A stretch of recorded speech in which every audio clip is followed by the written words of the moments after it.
En marchant sur ce câble fin comme un cheveu, j'ai rencontré des ennuis bien pires qu'une simple chute. Devant moi, plusieurs flics me suppliaient de ne pas faire l'idiot.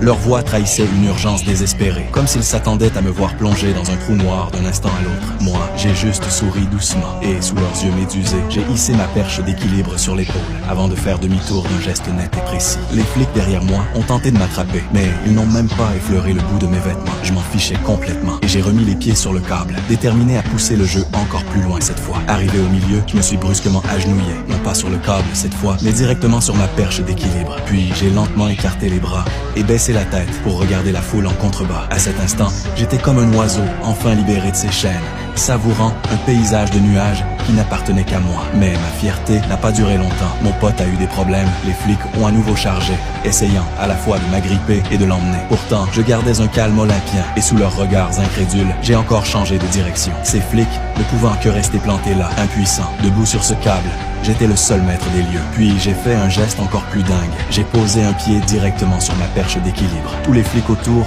ont pété un câble, les yeux ronds comme des soucoupes. Une fois mon numéro terminé, j'ai continué d'avancer. Les deux flics devant pensaient que j'allais regagner la terrasse et attendaient, tendus, les bras écartés. Mais j'avais aucune intention d'être sage. Comme un gamin en pleine rébellion, j'ai encore fait volte-face. Mais en arrivant au milieu du parcours, je me suis soudain arrêté et je me suis assis lentement. J'avais l'impression d'être assis au bord du monde entier. Une sensation à la fois terrifiante et enivrante. L'instant d'après, je me suis carrément allongé sur le câble. Pour n'importe qui d'autre, c'était un cauchemar absolu. Mais pour moi, c'était aussi naturel que de m'allonger dans mon lit. En bas, la foule grossissait. Tous levaient la tête vers moi avec un regard plein de vénération. Je baignais dans cette fierté et cette satisfaction jusqu'à ce qu'une mouette traverse soudain le ciel. Ses yeux rouges sang m'ont donné un frisson et un mauvais pressentiment. Je me suis redressé immédiatement, prêt à en finir avec ce défi sans précédent. C'est à ce moment-là qu'une vis a sauté et j'ai failli perdre l'équilibre et basculer dans l'abîme sans fond.